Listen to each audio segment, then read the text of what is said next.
او مشرتیا کول رسول الله صلی الله علیه وسلم اسی صحابه کرامو ته نه دی ویلي چې مشرتیا مه غواړئ. مشرتیا کول ډېر ګران کار دی.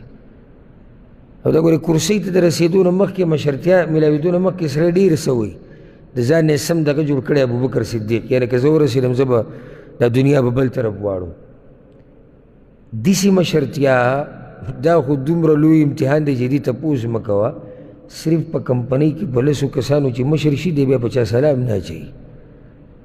د ده چې کومه نشه شي او دی چې کومې خبرې کوي، دی چې په علاقه کې لږ مشر شي که نه، که خیال هم کړی زموږ دې طرفونو ته کله نه کله هغه بلدیاتي الیکشنې کېږي.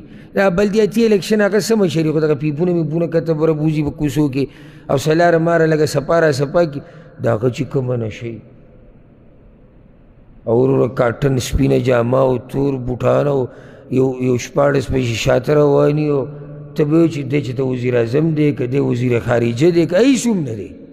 سبا چې حکومت لاړ شي بیا دی دغه کته ځي او بره ځي، یو ته مینتونه کوي او بل ته وایي لار بدله جوړه کړم او چا ته وایي لښتۍ بدله وباسم او چا ته وایي دغه بدله وباسم. دی په دغه علاقه کې داسې مشر نه دی چې داسې هر سړي بلدیاتي مشر شي.